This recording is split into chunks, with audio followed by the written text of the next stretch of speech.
Let's start off with a question. Have you ever seen a storyline so unbelievable, it seems like it could just be a movie script? Well, Counter-Strike has an abundance of these stories, but none of them are quite like this one. A story of perseverance, betrayal, and the greatest recovery from rock bottom that I've ever seen. When everyone's turned their back on you, and it looks like all hope is lost, sometimes you need a miracle. And just sometimes, miracles come true.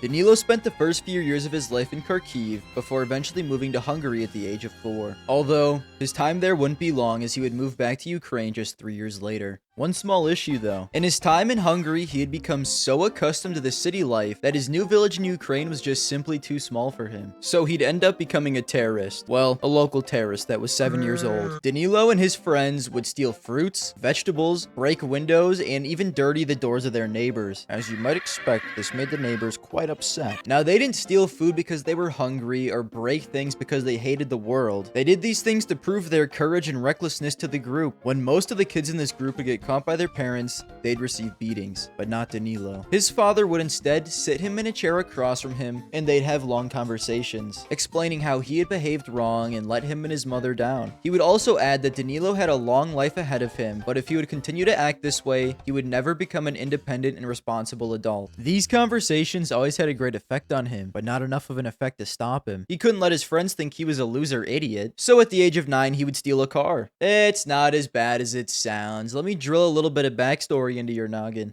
This car had been sitting on the side of the street for a very long time, and Danilo and his group assumed it was abandoned, so they broke into it. No, please. And of course, being the goat of the group, the alpha male, the group leader, Danilo got in the driver's seat while 30, yes, 30 kids pushed this car down the street.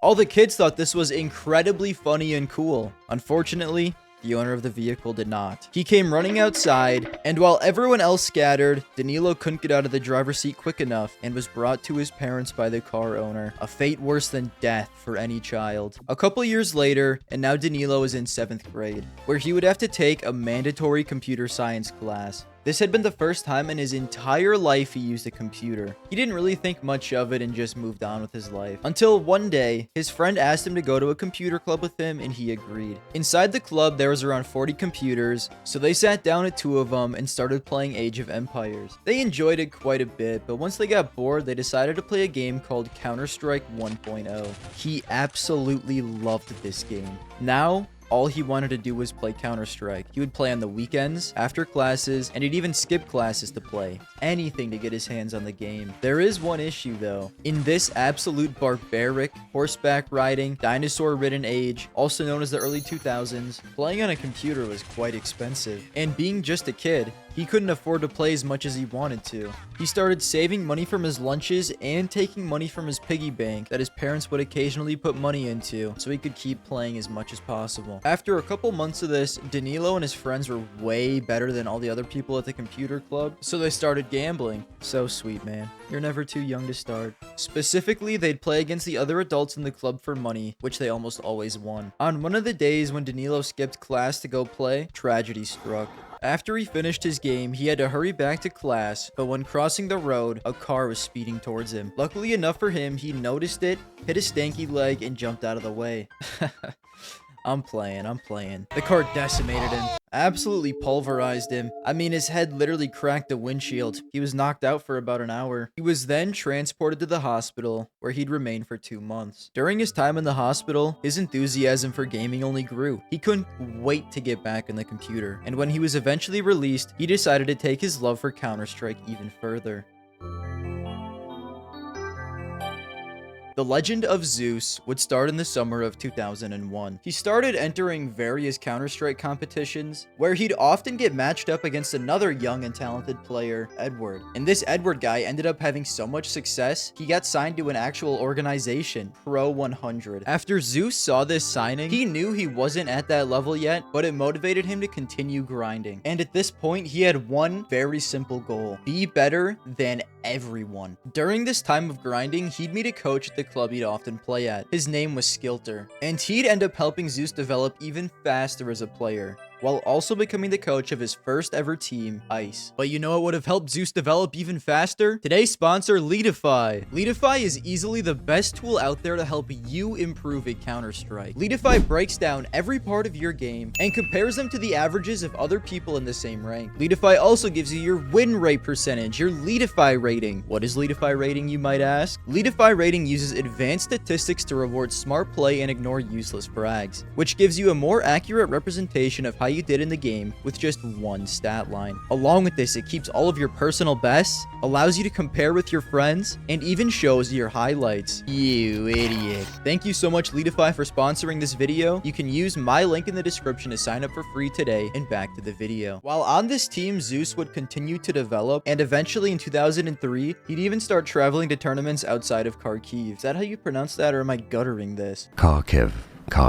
but in Ukrainian, this is said as Kharkiv. What? This would continue to go on for quite a while until the World Cyber Games tournament. This was like the major for 2003. I mean, it was one of the biggest tournaments in the entire game. It was sponsored by Samsung and Microsoft and included all of the best teams in the world. To make it into WCG, you would have to win your country's qualifier. Unfortunately for Zeus, they bombed out of this. But Edward's team, Pro 100, swept through everyone and made the finals easily. This was of course expected for them though. They were easily the favorites to make it through. Except the success got to their head. They were better than the team they were playing in the finals in every way. So the night before the game, they all partied, celebrating their win before it had even happened. And my God, did karma bite them in the ass. Like an old woman on Black Friday, they got trampled. They had fatigue and a complete loss of concentration from the night before. Now this loss would end up causing Pro 100 to absolutely implode, which opened up the door for Zeus, who would be invited to join. This was a huge achievement for Zeus. It was his first team of professional level, and all of his teammates had serious skills. Along with that, they also had a laundry list of things they wanted to achieve. Zeus had finally made it to the big boy leagues. In his first few months with the team, he had been through a couple lineup iterations, but the one that stuck included Zeus and Edward, along with Kane as their in-game leader, along with Razor and Kex, who were twin brothers. This was their leader Kane's magnum opus. He thought this was the perfect roster, and well,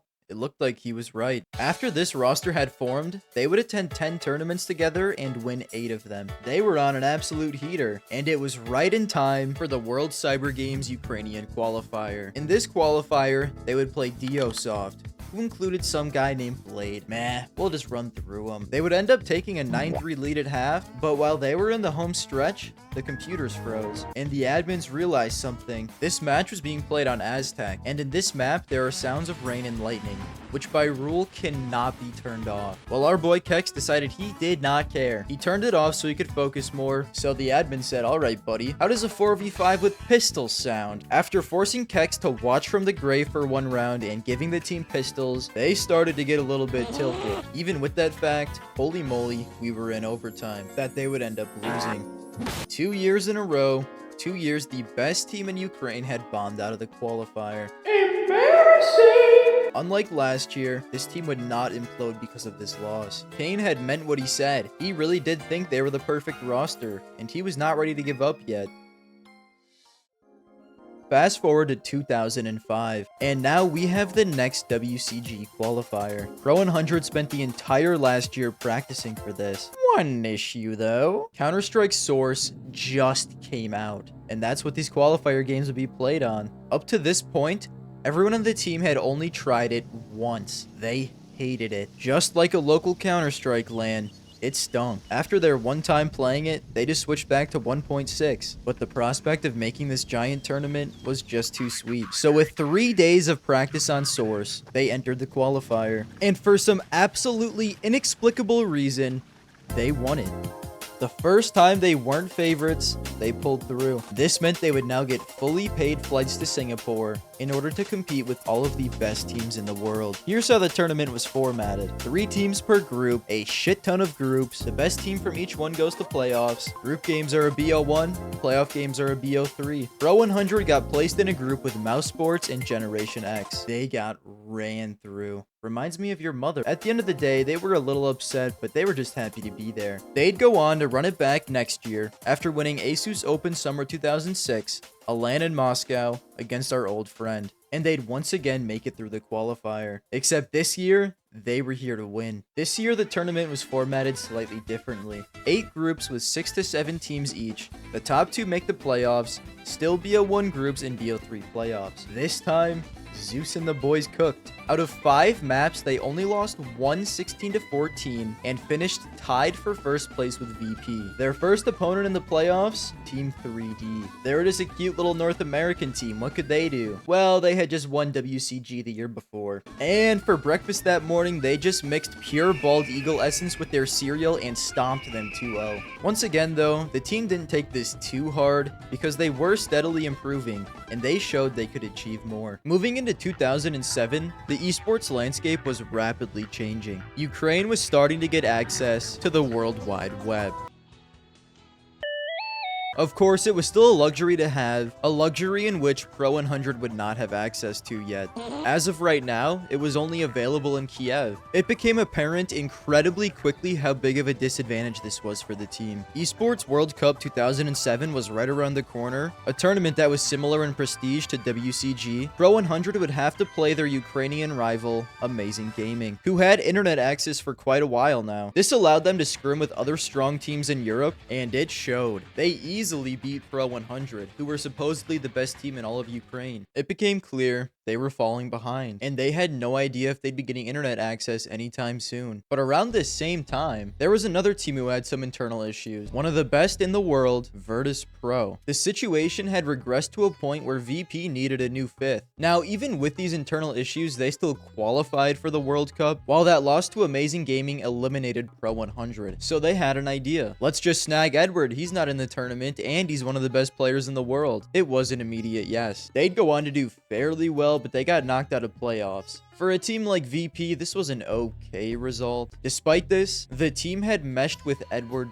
perfectly. They loved him. So they offered him a contract to stay as their 5th. While Edward pondered this, there was a new development in Pro 100. Twin brothers Razor and Kex were starting college, which meant they'd both be stepping down from the team. If Edward went back, they'd have to rebuild. But if he joined Virtus Pro, who was already a top team, who had internet access, and would offer him a full-time salary, which from my understanding, none of the players in Pro 100 were getting, the decision was starting to become obvious. Edward would accept, leaving Zeus and Kane with an incredibly uncertain future. Kane's magnum opus had disintegrated in front of his very eyes. Except wait, apparently there were even more disagreements in VP, which resulted in now another player leaving the team. And of course, they'd offer our boy Zeus a contract. I mean, it just seemed like the perfect idea. The best team in Russia and the best team in Ukraine would just merge into one. Except Zeus said no. His reasoning? He refused to leave his now longtime friend Kane in the dust. It's at this point you can see what type of person Zeus was. The obvious and maybe even right choice is to go to VP, but he was loyal to his friends, and he just couldn't look himself in the mirror if he left Kane like that. Well, that was until Virtus Pro pressed further. Who the flipping crap could this be? Virtus Pro were not taking no for an answer, so the captain of VP would go to Zeus's house. Captain of VP at the time was a player named Lex, and he stayed with Zeus and his family for 2 weeks. The entire time trying to convince Zeus and his parents this was the best decision for him. Zeus would have to move to Moscow, but he would get a salary and internet access. At the time, Zeus was only 20, so the prospect of moving to a new country was a lot, but the salary and internet were so nice. The internet access would help him improve rapidly, while the salary would allow him to continue his dream of being better than everyone. By the end of the 2 weeks, Lex's dedication to recruiting Zeus had actually worked. Zeus would accept the contract. Sorry, Kane. Enjoy the Shadow Realm, buddy.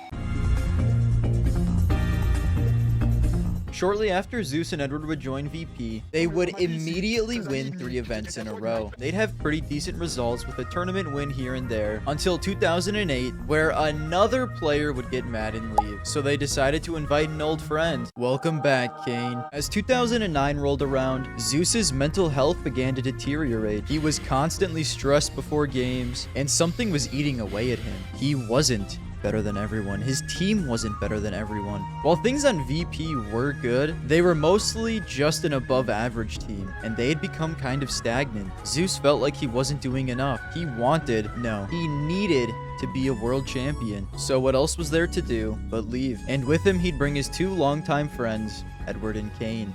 The old Pro 100 core would create a new team. To join them would be two very young players with a lot of potential. They'd start their journey in this new team under the Pro 100 tag. But to be honest, it was kind of a disaster. The entire year was filled with middling results and uncertainty. It didn't look like things were going to get any better. So when Edward got an offer from DTS, he accepted. Shortly after that, Cain would pull the plug in his career and retire. Now, all alone, with his two longest tenured teammates gone, Zeus looked into the future, wondering if he made the right decision. This easily was the most uncertain and darkest point of Zeus's entire career so far. Over the next few months, Zeus would go from team to team looking for his home, eventually ending up in a team with this mix of Ukrainian players. Around this time in 2009, a lot of Ukrainian teams were really struggling. One of the biggest teams in all of Ukraine, Amazing Gaming, even split up. But like a lot of other times in Zeus's career, these unfortunate events opened the door for him. During this dark time for Ukrainian Counter-Strike, Zeus's teammate Starix had an idea. Since every team was falling apart, he would bring all of the best players together and make a Ukrainian super team. It was genius. Except, Starix by himself absolutely couldn't pull this off. For something this bold, you need money. That's where a mysterious man named Arbalest comes in. Not much is known about him, but he's an incredibly wealthy man who's been supporting Counter-Strike since 2001. During that time, over 250 tournaments were sponsored by him, most of which were in the CIS region. Arbalest would support the team, Starix would build the team, so they got to work. Of course, the first member was Starix himself, and for the second player, he'd pick Edward, the most obvious choice for sure. I mean, he was undoubtedly the most talented player in all of Ukraine. The third would be Edward's teammate on DTS, Markelov, who was one of the flashiest and most aggressive oppers in not only Ukraine, but the entire world. These three players alone were already a powerhouse of a team, but it was also the obvious choices. Starix had a significantly harder time finding the fourth and fifth players. Edward, of course, suggested Zeus, but from the short time Zeus and Starix played together, it didn't go well. Not only did they not get great results, they couldn't stand one another. Their personalities simply didn't mesh, and since Starix is the one building the team, Zeus is kind of out of luck. But Starix was committed to building the best team in Ukraine, and whether he liked it or not, Zeus was one of the best players in Ukraine. So he gave Edward a proposal. Zeus could join, but only if he fixed his relationship with Starix, which probably just meant don't ever question him or argue with him again. And well, Zeus is a very outspoken person. If he disagrees with something you do, he'll probably tell you. And well, Starix did not like to be questioned. You can see why this didn't work out. Although, this was an opportunity unlike any other. So Zeus put his pride to the side and agreed. They had 3 riflers and an opper. Now they needed a leader. There really weren't many in Ukraine. They sent out an offer to one of the best at the time, but he declined. This was honestly incredibly surprising to the team. And after that, they were basically left with no options. But they couldn't afford to waste any more time, so they started practicing. During these practices, they decided if they couldn't find a captain, Zeus would take up the role. They were very reluctant about this and only wanted to do it if they absolutely had to. But TikTok, there were important events coming up and they needed a leader. At the end of the day, they really didn't have another choice. This now opened the door for a wider range of riflers to join the team. And one of Zeus and Starix's previous teammates, Senya, was absolutely desperate to be their fifth.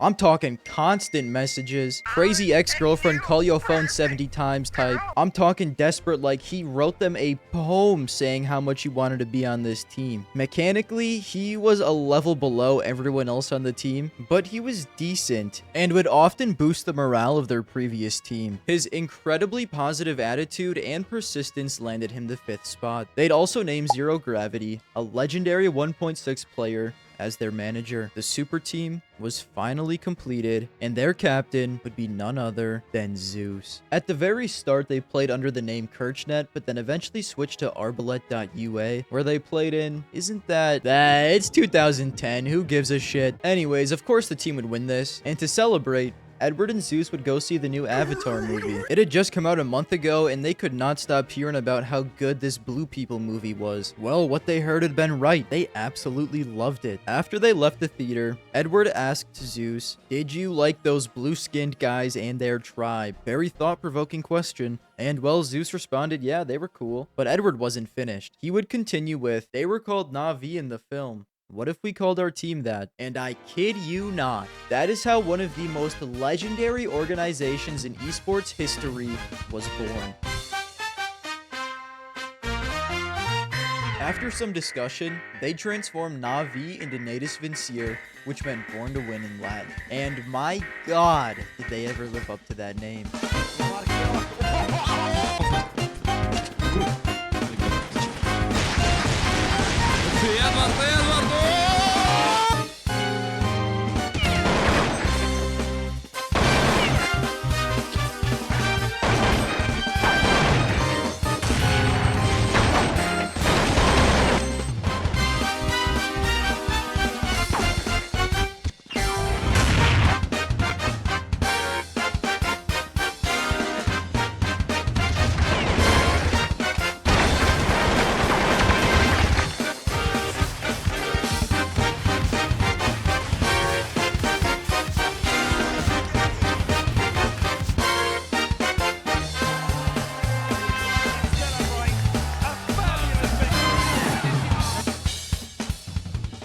After the creation of Na'Vi, this team made 6 major finals, won 4 in a row, and had 14 tournament wins in the span of 2 years. They weren't just a Ukrainian super team. They were the best team in 1.6 history. Zeus had done it. He was better than everyone else in 1.6. Towards the end of 2012, Na'Vi would play their last 1.6 tournament before moving on to the new iteration of Counter-Strike, CSGO. Zeus would end his 1.6 career with a 1.11 rating, and especially as an in-game leader, that's incredibly impressive. There was a small period of time in there where he stepped down from in-game leading, but man, we don't talk about that. After being at the absolute peak of the competitive scene for the past few years, Na'Vi started off in CSGO kind of miserably. Like a lot of other teams at the time, they were struggling to adapt. By July of 2013, 8 months after they had switched to CSGO, they hadn't won a single tournament. The mental state of the team was starting to deteriorate. After getting knocked out of the finals of a B-tier tournament,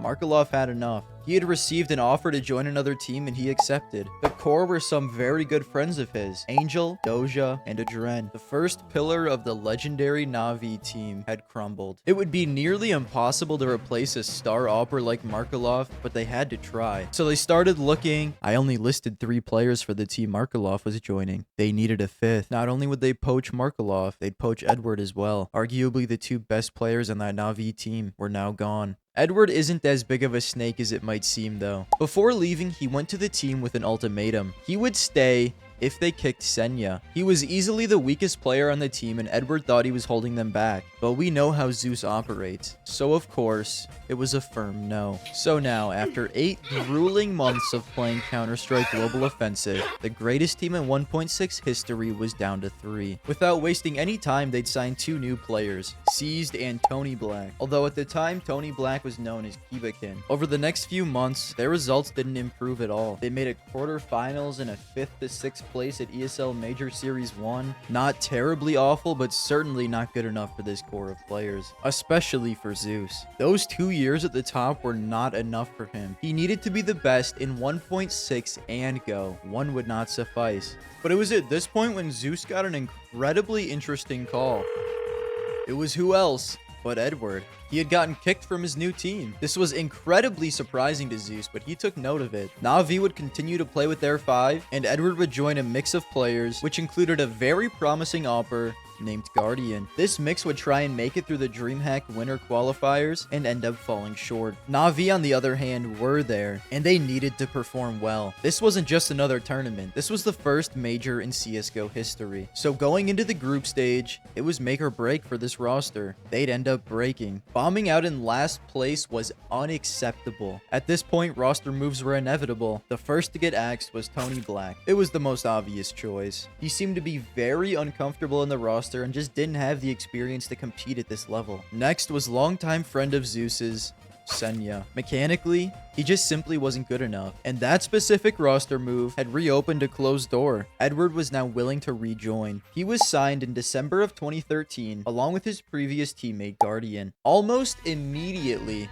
they improved. Guardian especially seemed to be a gem. He was looking like one of the best oppers in the world. They'd continue to steadily improve event after event before eventually winning Star Ladder Series. That was their first tournament win in CSGO, and it was an S tier one. All the best teams in the world were in attendance. Na'Vi was back, baby. They'd rack up a few smaller tournament wins before going into ESL 1 Cologne 2014, CSGO's third major. The format for these early CSGO majors was 4 teams per group, 2 make it to the playoffs, 2 losses you're out, 2 wins you're in. BO1s throughout the group stage and BO3 playoffs. They'd be placed into a group with LDLC, Copenhagen Wolves, and London Conspiracy. LDLC was a little scary being the 8th best team in the world, but Na'Vi was right behind them being ranked number 12. They should easily be able to make it out through this group. In the first game, they stomped Copenhagen Wolves 16-6 and lose to LDLC in the second match 16-12. It would all come down to this final BO1, and they'd be playing Copenhagen Wolves again. I mean, they just destroyed them a couple games earlier. How hard can it? We're now in overtime, where Na'Vi would sweat out a win 19-17. Jesus, boys, you made it as hard as possible, but you're through. Their first opponent in the playoffs would be Fnatic, the 4th best team in the world. Give it your all, gentlemen. They'd actually end up trading maps and go into Nuke for the 3rd map decider, where they'd lose in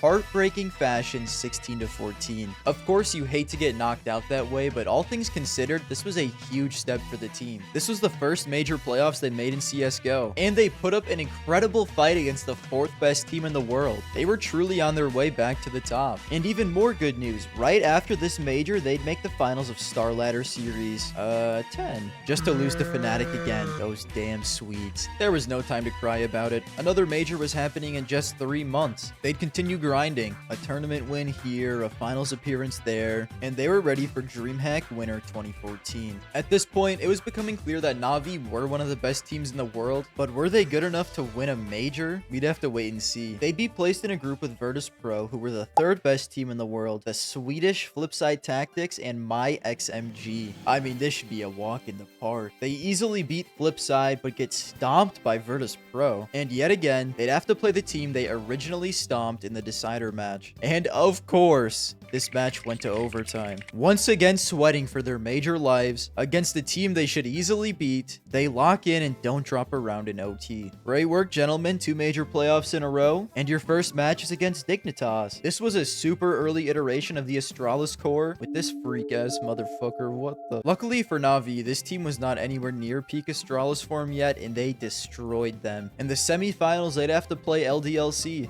who had just gotten Olaf boosted on and were here because of a disqualification. And well, I guess the trauma from that match had demons coming all up inside of them, and they swept Na'Vi in 2 maps. This was another step in the right direction, though. If they kept improving at this rate, a finals loss next major, boys? Nah. Next major, they lose to Envious in the quarters. Those damn French. It was starting to feel like Na'Vi were hitting a wall, constantly making playoffs, but they couldn't take that next step. And well, it was becoming apparent they needed another roster move. The man who had started this entire project was falling off, and he was falling off hard. This last major Na'Vi played at, he dropped a .74 rating. For just being a rifler on the team, that was just, I mean, that's bad.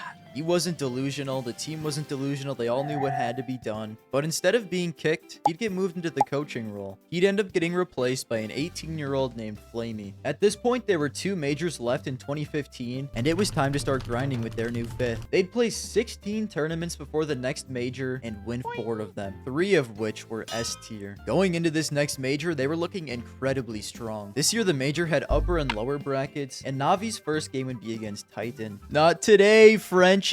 Fucking Swedes, man. Yet again, it would come down to a decider match, and this time it was against CLG, a feisty American team with small streamer Tarek on the roster. And yet again, it was incredibly sweaty, but they would pull through 16-14. And in the playoffs, they would play them. French fucks. God damn it! These playoff losses were starting to pile up for Na'Vi. They had replaced their worst player with Flamey, who had been incredible lately, but it still wasn't enough. All they could do now was look on to the last major in 2015. DreamHack Open. Fuck you. This major went back to the groups, but there was one slight change. The decider matches would be switched to BO3s. Na'Vi would start with a fairly comfortable win against CLG and lose to them again. again?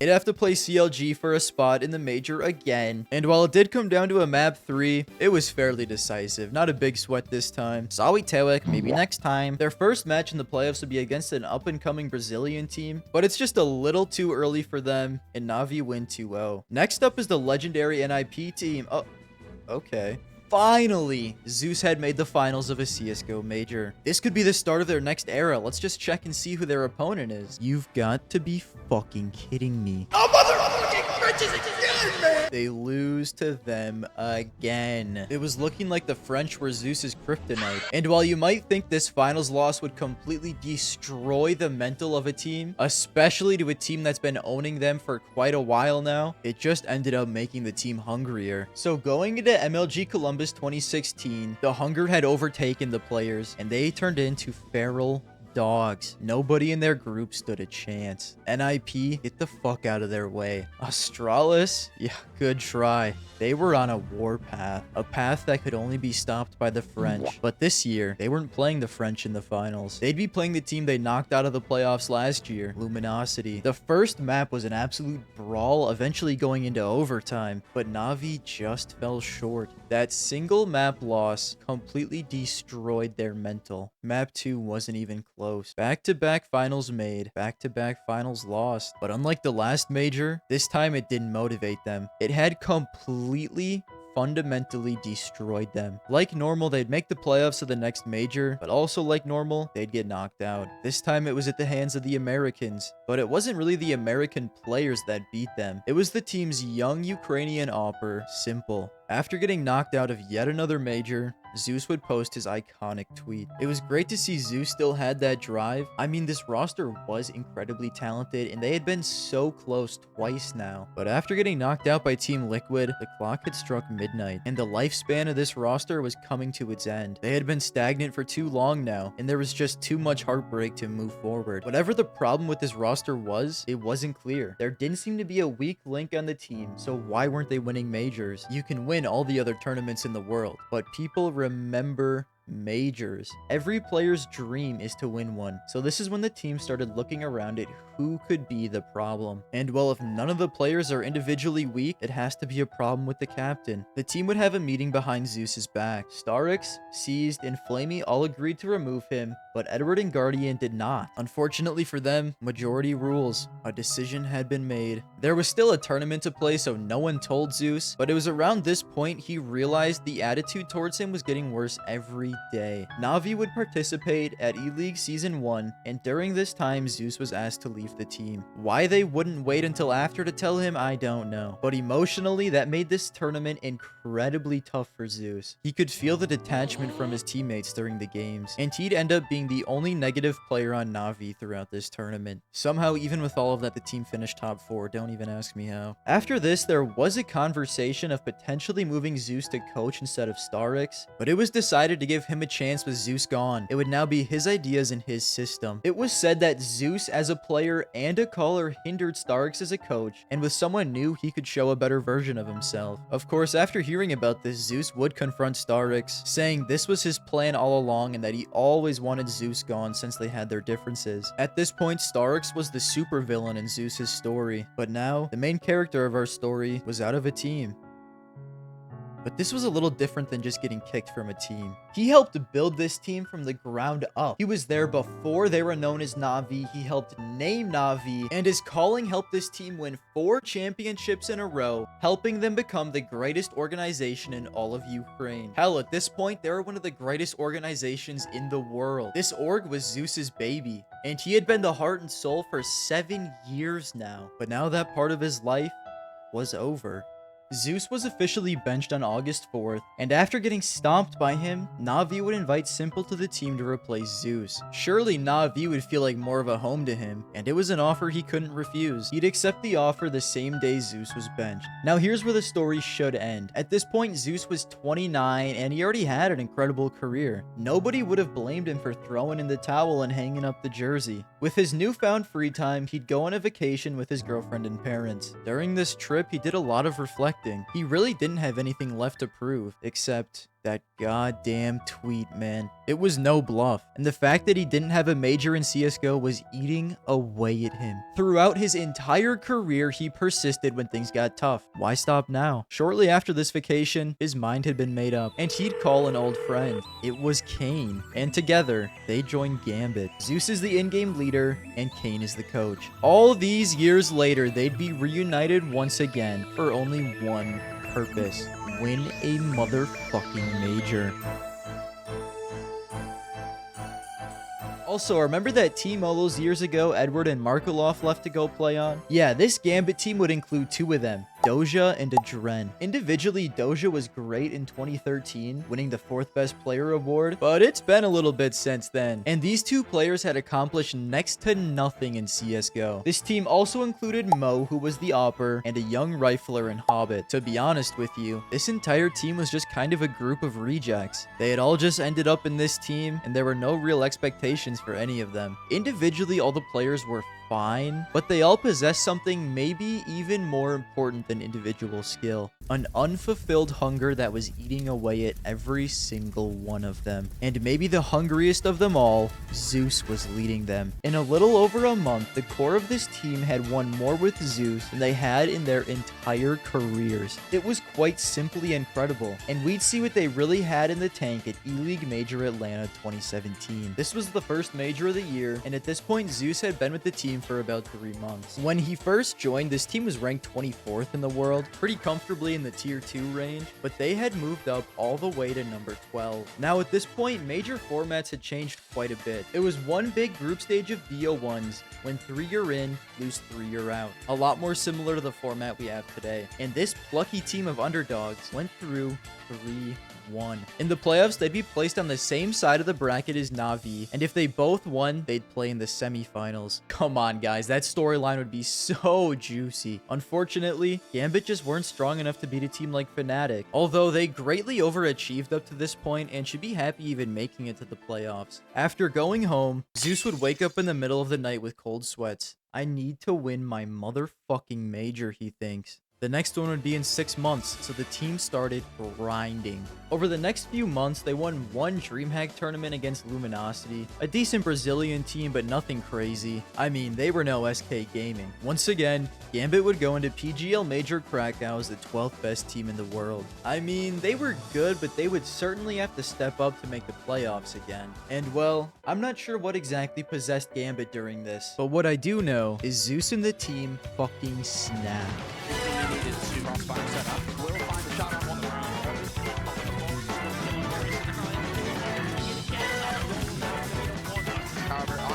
Smoke is going to be Doja lining him up with the UMP. 1, 2, and 3. Very early, but you do a quick rotation. We'll start things off. Just trading it all over the place until Hobbit shows up and gets a quick off the drive. You actually have, it's just that the B side being down, man. That's both they can just kill them. He actually going to try to make this play.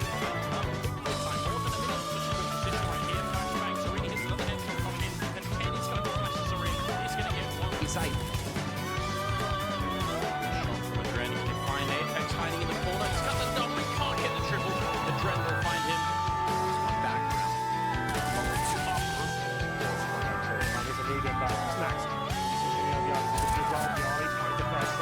to realize it late. Adren gets the jump. He goes in the open. Adren finds a second. Snacks. He's calling for help on the other side. He's going to do them on the way through. He goes. He takes down exactly. Snacks and Passion.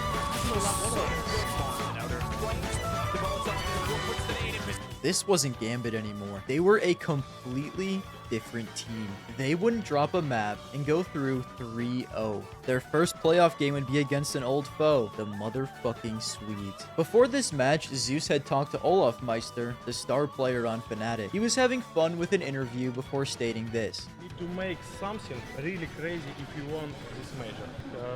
Trophy and say, Zeus, I love you! If we win the major, okay, I will do it. Really? Yeah, I will do it. But if you win, you will scream, Olaf, I love you. Of course. Of course, Olaf just said it back to be kind. I mean, he knew nothing that crazy could actually happen.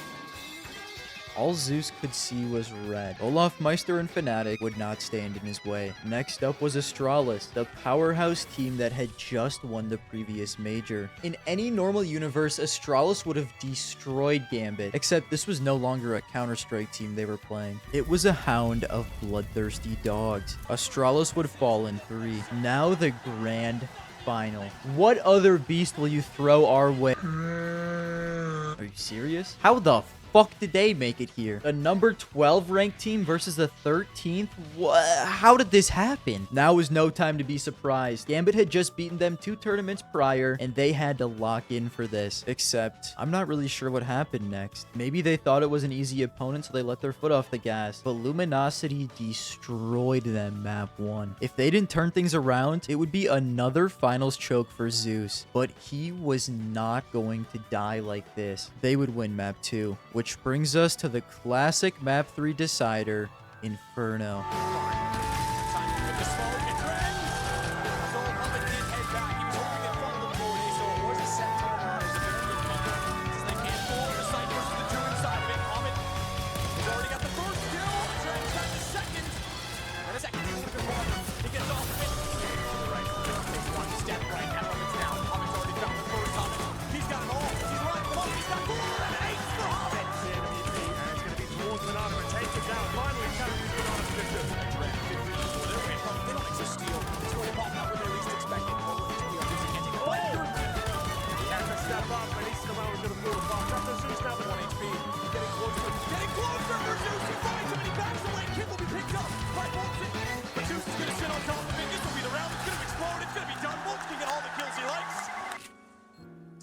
Because he thinks otherwise they'll go aggressive.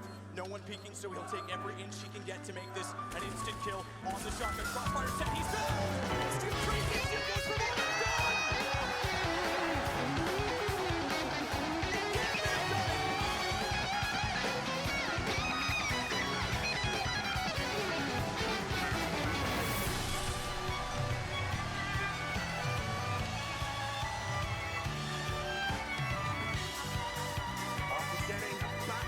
I just say, Olaf Meister, I love you.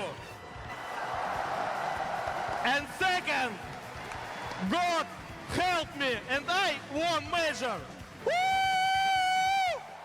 Congratulations, my boy. You finally have your motherfucking major. And it wouldn't be with Na'Vi. It would be with this group of misfits who would end up being the lowest ranked team to ever win a major in Counter-Strike history. After this, the ex-girlfriend called him and asked him to rejoin. He'd go on to play there for a few more years before eventually retiring in late 2019. After the team Zeus built, the org Zeus built, from the ground up picked him, everything seemed hopeless. He would go on to join Gambit, which was a significant step back from the team he had around him in Na'Vi, and despite this, he would lead this team to one of the greatest and most unlikely major runs that we've ever seen. This incredible achievement caps off the greatest redemption arc in Counter-Strike history. Thank you for watching.